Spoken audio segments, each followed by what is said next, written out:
बिस्मिल्लाहिर्रहमानिर्रहीम। अस्सलामु अलैकुम। डियर स्टूडेंट्स, कैसे हैं आप सब? वकार अरशद, आपका बायोलॉजी टीचर। आइए आज का लेक्चर डिस्कस करने के लिए मूव करते हैं व्हाइट बोर्ड की तरफ। Dear students, recall your memory. Previous lecture में हम डिस्कस कर रहे थे लिवर के स्ट्रक्चर और फंक्शन को।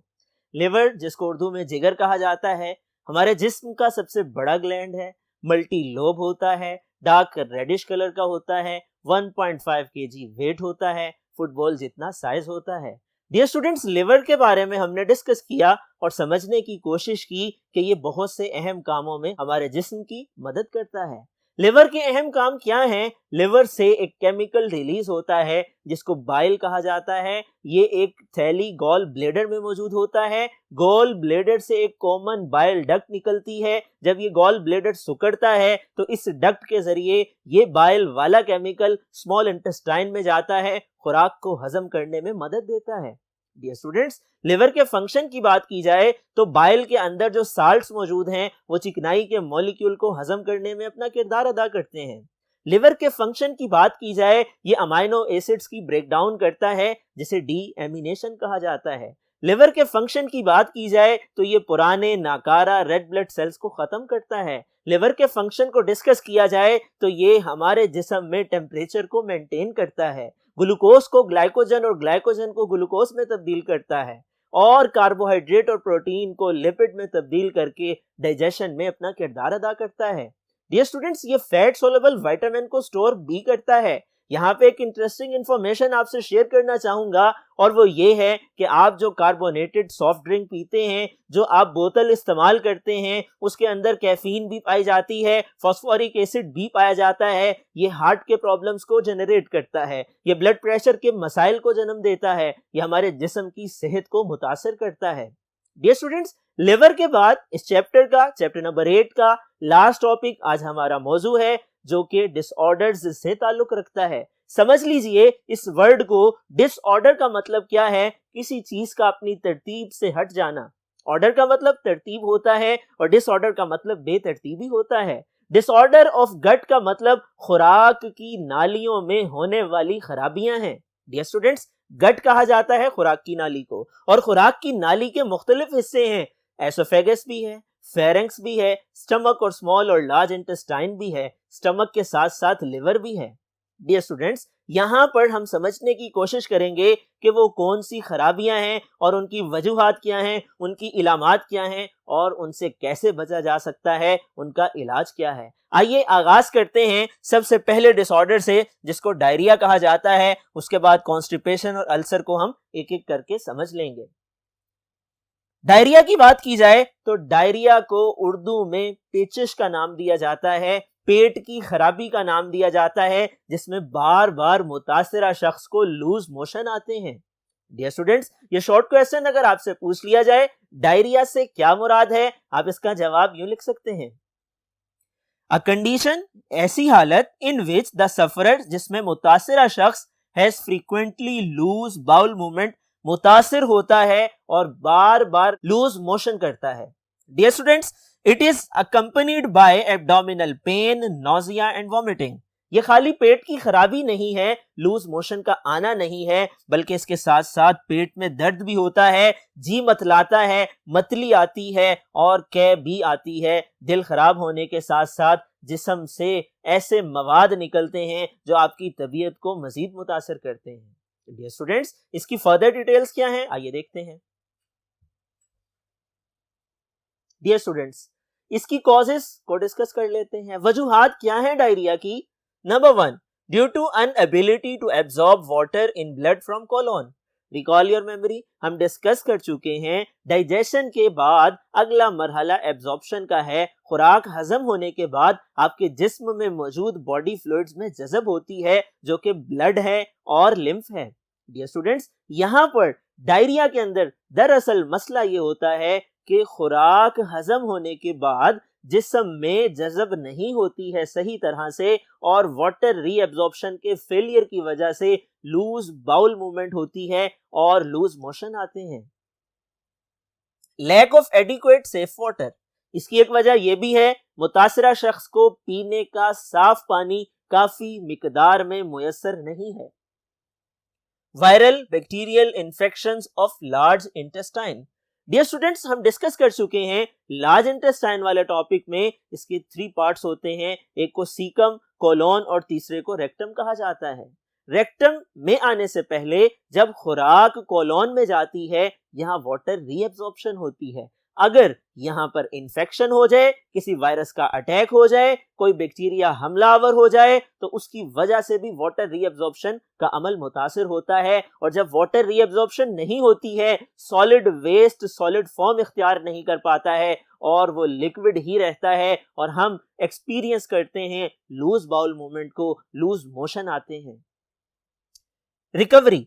डियर स्टूडेंट्स, डायरिया से मुतासिरा शख्स जिसको पेचिश की बीमारी है, जिसको लूज मोशन आते हैं, वो रिकवर हो सकता है अगर उसको sufficient amount of food provide की जाए और साफ पानी मुहैया किया जाए। माल नरिश पीपल, वो लोग जो गिजाइयत की खराबी का शिकार हैं, can leads to severe dehydration, उनमें पानी की शदीद कमी हो सकती है। एंड बिकम्स लाइफ थ्रेटनिंग, और अगर जिस्म में पानी एक हद से कम हो जाए, खतरनाक हद तक उसकी सतह गिर जाए, उसका लेवल कम हो जाए, तो जिस्म का मेटाबॉलिज्म मुतासर होता है, जिस्म में होने वाले केमिकल रिएक्शंस पर असर पड़ता है, आपकी सेहत मुतासर होती है और ये ज्यादा लंबे अरसे तक बाकी रहे तो जानलेवा भी हो सकता है, मौत का सामना भी करना पड़ सकता है। ऐसी सूरत में मरीज को जिस्म के बाहर से पानी और नमकियात ड्रिप की सूरत में लगाई जाती है। ट्रीटमेंट। डियर स्टूडेंट्स, डायरिया की बीमारी अगर हो जाए तो इसका इलाज किया जा सकता है adequate amount of water with mixed salts and nutrients. किस जरिए से किया जा सकता है? काफी मिकदार में साफ पानी जिसमें साल्ट्स शामिल हैं, जिसमें नमकियात शामिल हैं, जिसको आप निमकोल का पानी कहते हैं, वो मुख्तलिफ ब्रांड्स के साथ मार्केट में अवेलेबल है। आप वो पानी इस्तेमाल करके अपने जिस्म में पानी और नमकियात की कमी को पूरा कर सकते हैं। इसी तरह से अगर इसकी वजह वायरस या बैक्टीरियल इन्फेक्शन है तो आप एंटीबायोटिक इस्तेमाल कर सकते हैं, क्योंकि एंटीबायोटिक ऐसी ड्रग को कहा जाता है जो बैक्टीरिया से होने वाली बीमारी को ठीक करती है। ये बैक्टीरिया को या तो मार देती है या उसकी नशोनुमा को कम कर देती है। नतीजे के तौर पे बीमारी का इलाज हो जाता है। डायरिया से कैसे बचा जा सकता है? प्रिवेंटिव मेजर्स क्या हैं? क्लीन वाटर, साफ पानी का इस्तेमाल, एसेंशियल सॉल्ट्स, जरूरी नमकियात, ईट रेगुलरली, एक तरतीब के साथ रोजाना की बुनियाद पर खाने का खाया जाना, टेक हाइजेनिक मेजर्स, हिफ्जाने सेहत के असूलों पर अमल पैरा होना, ये वो चीजें हैं जो हमें डायरिया से बचा सकती हैं। डियर स्टूडेंट्स, डायरिया के बाद जो नेक्स्ट डिसऑर्डर है वो है कॉन्स्टिपेशन। कॉन्स्टिपेशन की बात की जाए, इसकी डेफिनेशन पूछी जाए, इसकी तारीफ बयान की जाए तो यूं की जा सकती है, a condition where a person experience hard faeces that are difficult to eliminate. वो हालत कि जिसमें मुतासरा शख्स को हार्ड फीसिस का सामना करना पड़ता है, उसकी बॉडी में जो सॉलिड वेस्ट है, जो ठोस फुजला है, वो बहुत ज्यादा सख्त हो जाता है, उसमें से एक्सेसिव वाटर रीअब्सॉर्ब हो जाता है, बहुत ज्यादा पानी के जज्ब हो जाने की वजह से उसका जिस्म से खारिज होना मुश्किल हो जाता है। इसको उर्दू में कब्ज की बीमारी कहा जाता है। डियर स्टूडेंट्स, अगर इसकी वजूहात का जिक्र किया जाए, इसकी इलामात का जिक्र किया जाए, इसके इलाज का जिक्र किया जाए, तो वो मुख्तलिफ चीजें हैं जो आपके जहन में रहनी चाहिए, और आइए हम इनको समझ लेते हैं। डियर स्टूडेंट्स, हम डिस्कस कर रहे हैं कॉन्स्टिपेशन को। कॉन्स्टिपेशन को उर्दू में कब्ज कहा जाता है। कब्ज की बीमारी की वजह बिल्कुल ऑपोजिट है डायरिया से। डायरिया में क्या होता है? डायरिया की बीमारी से मुतासिरा शख्स के जिस्म में लार्ज इंटेस्टाइन के अंदर कोलोन में वाटर रीअब्जॉर्प्शन नहीं होती है। सारे का सारा पानी सॉलिड वेस्ट में शामिल हो जाता है और सॉलिड वेस्ट सॉलिड नहीं रहता, बल्कि वो लूज बाउल मूवमेंट में तब्दील हो जाता है। अगर हम कॉन्स्टिपेशन की बात करें, जिसे कब्ज कहा जाता है, इसमें एक्सेसिव वाटर रीअब्सॉर्ब हो जाता है, जरूरत से ज्यादा पानी जज़ब हो जाता है, जिस्म का हिस्सा बन जाता है, और जो सॉलिड वेस्ट है वो बहुत ज्यादा सॉलिड फॉर्म में तब्दील हो जाता है, बहुत ज्यादा हार्ड डिपॉजिट्स में बदल जाता है।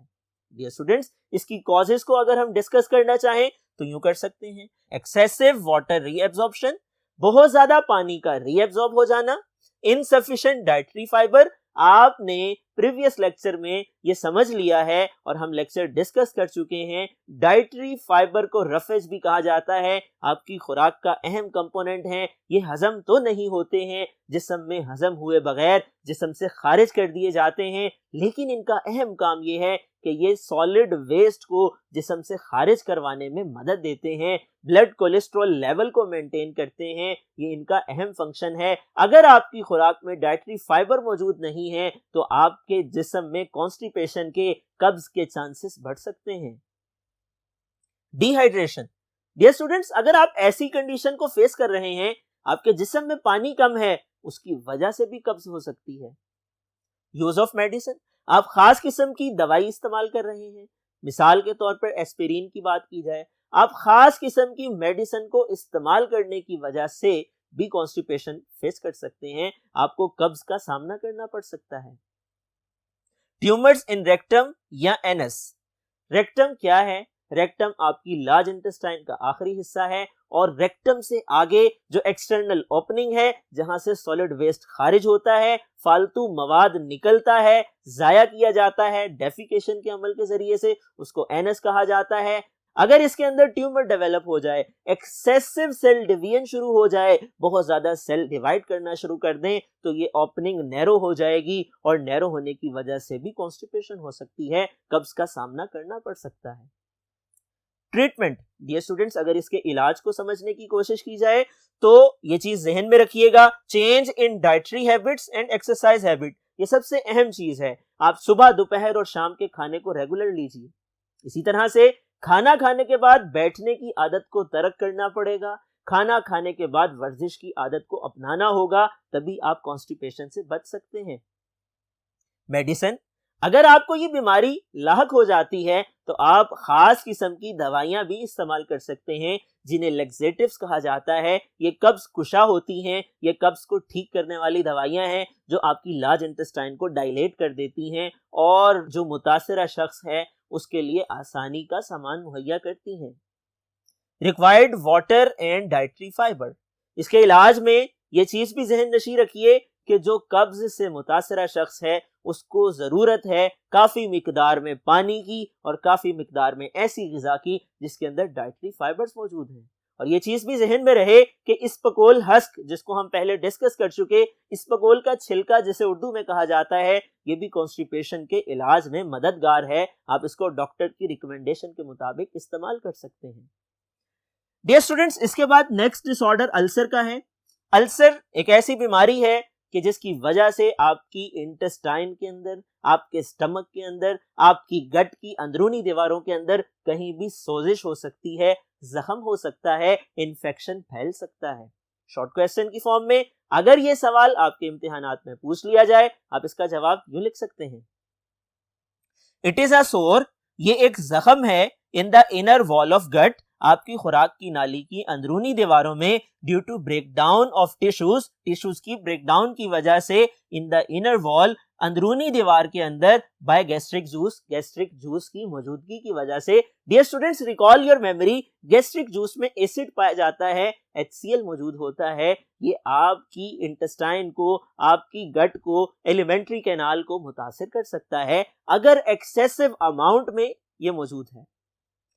अल्सर के हवाले से एक अहम टर्म अंडरस्टैंड कर लीजिए, अगर अल्सर की बीमारी स्टमक के अंदर हो तो इसको गैस्ट्रिक अल्सर का नाम दिया जाता है। इसकी वजूहात क्या हैं? एक्सेस एसिड, आप कोई ऐसी खुराक ले रहे हैं जिसके अंदर तेजाबियत ज्यादा है, अल्सर की वजह बन सकती है। इन्फेक्शन, वायरस या बैक्टीरिया का इन्फेक्शन भी इसकी वजह बन सकता है। एंटी इंफ्लेमेटरी मेडिसिन, आप सोजिश को खत्म करने वाली कोई खास दवा इस्तेमाल कर रहे हैं, उसका साइड इफेक्ट भी हो सकता है। स्मोकिंग, सिगरेट नोशी या तंबाकू नोशी की वजह से भी हो सकता है। कॉफी के इस्तेमाल से, कोला के इस्तेमाल से और मिर्च मसालेदार खुराक के इस्तेमाल से भी अल्सर की बीमारी पैदा हो सकती है, फैल सकती है और मैदे की तेजाबियत और आपके जिस्म में तेजाबियत का बायस बन सकती है। साइन एंड सिम्टम्स, अल्सर की बात की जाए तो इसकी इलामात दर्ज झेल हैं। एब्डोमिनल पेन, पेट में दर्द होता है। Rush of saliva after regurgitation, जी मतलाने के बाद दिल खराब होने के बाद ऐसे मुतासरा शख्स में यूं महसूस होता है कि जो खाना खाया है, जो पानी पिया है, उसके साथ जो स्लाइवा है वो नाक के रास्ते बाहर आता है और आपको जलन होती है। इसको हम नाम देते हैं rush of saliva after regurgitation. Nausea का मतलब क्या है? मतली आना, दिल खराब होना, जी मतलाना और उसका अल्टीमेट रिजल्ट वॉमिटिंग की सूरत में आता है। Appetite and loss of weight, इसकी एक इलामत ये भी है कि भूख में कमी हो जाती है, भूख नहीं लगती है, वजन कम हो जाता है। डियर स्टूडेंट्स, ट्रीटमेंट की बात की जाए तो इसका ट्रीटमेंट ऐसी मेडिसिन हैं जो तेजाबियत को न्यूट्रलाइज करती हैं। उनमें ज्यादातर बेसिस को शामिल किया जाता है जो एसिड से रिएक्ट करती हैं, साल्ट एंड वाटर बनाती हैं। डियर स्टूडेंट्स, ये आज का हमारा टॉपिक था, इंतहाई दिलचस्पी वाला टॉपिक था, आपकी बॉडी से रिलेटेड टॉपिक था। यकीनन आपने आज के लेक्चर से बहुत कुछ सीखा होगा। आपने इस लेक्चर को अच्छी तरह से मेमोराइज कर लेना है। डिसऑर्डर्स के हवाले से लॉन्ग क्वेश्चन, फुल फ्लेज सवाल आ सकता है। कोई एक डिसऑर्डर अलग से शॉर्ट क्वेश्चन पूछा जा सकता है। किसी एक बीमारी की डिस्क्रिप्शन पूछी जा सकती है। डियर स्टूडेंट्स, अगले लेक्चर तक के लिए इजाजत दीजिए। अल्लाह हाफिज।